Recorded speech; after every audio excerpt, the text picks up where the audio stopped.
Hello everyone, my name is Edgar Perez, and this presentation will be about some of Louis Pasteur's works. Now, some of you might be asking, who is Louis Pasteur?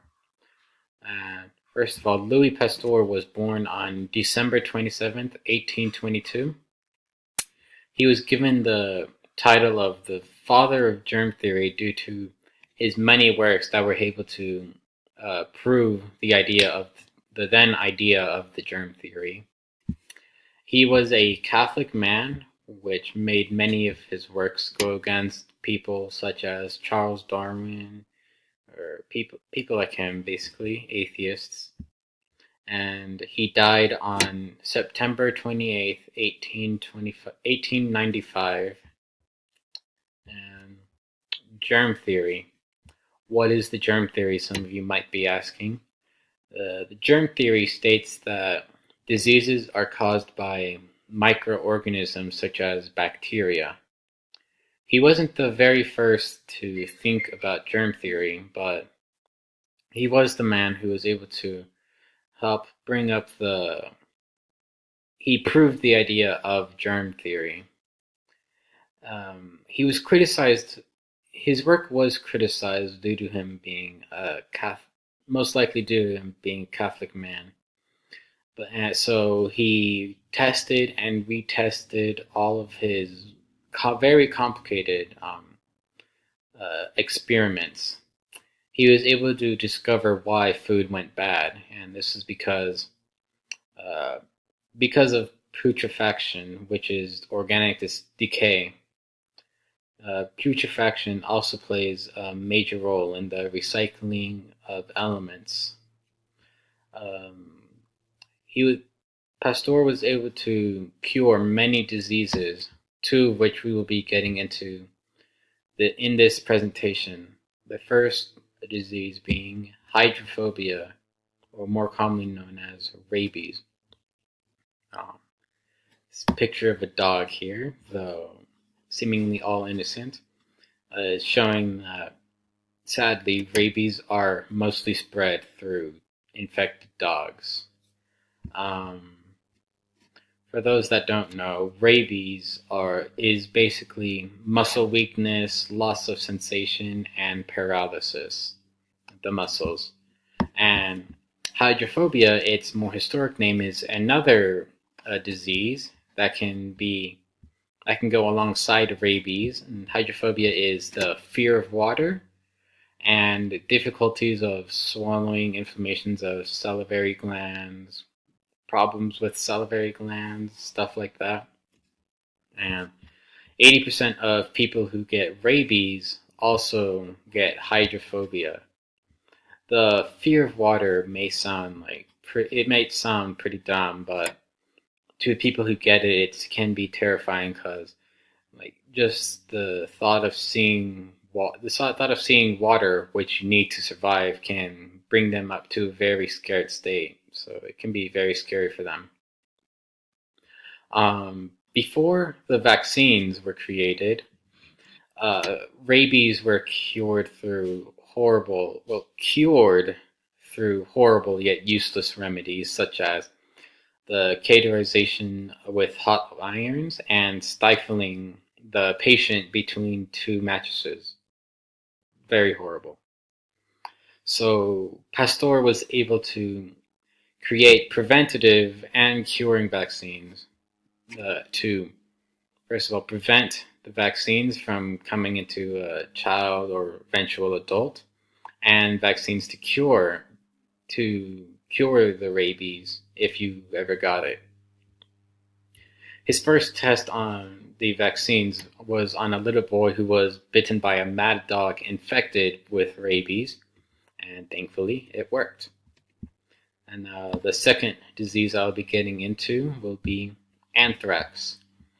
Anthrax is the infection of the skin and lungs.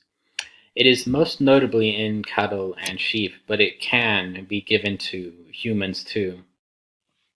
It was first kind of cured and studied around the cursed fields, which was fields given the name to where animals would just keep getting anthrax in for then unknown reasons.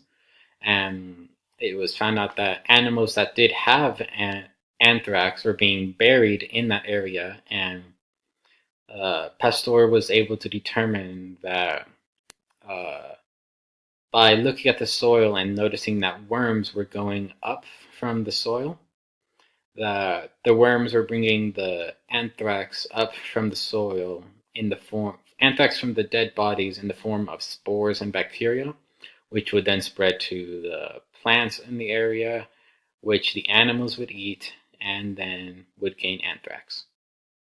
So, after determining this, the farmers eventually stopped burying animals there, which eventually made the cursed fields back to normal. No more animals would get anthrax in that area.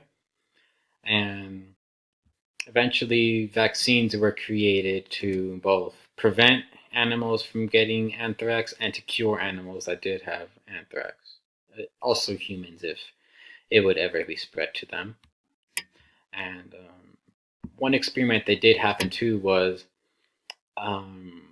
Louis Pasteur gathered 80 sheep. He injected all of them with anthrax.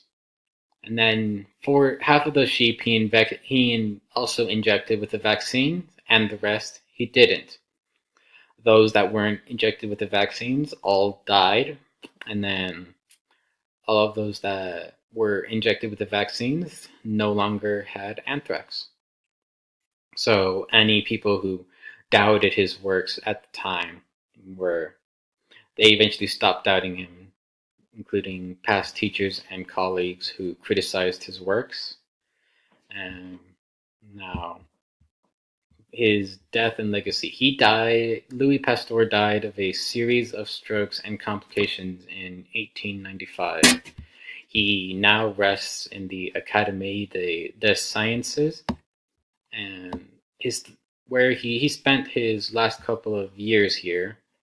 But his legacy would be that his studies helped make many medical advancements. He gave us all a better understanding of germs and diseases, how all that tied together.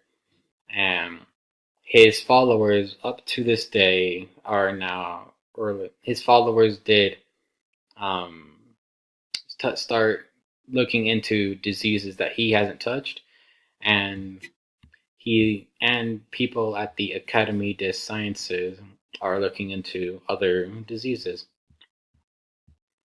And now, for this Fearfully and Wonderfully Made segment, throughout what I have learned this year, I believe that the two things that have helped convince me of creation even more would be the human eye and the nervous system, because they are both very complex things that couldn't possibly have been created over billions or millions of years. And even Charles Darwin believed the human eye was far too complex for natural selection. His direct quote, his kind of chopped up quote here being, "To suppose that the eye could have been formed by natural selection seems, I freely confess, absurd in the highest possible degree." It kind of shows a lot, but he still wouldn't confess that it could have been creation that did this, that created the eye, due to his previous going away from creation.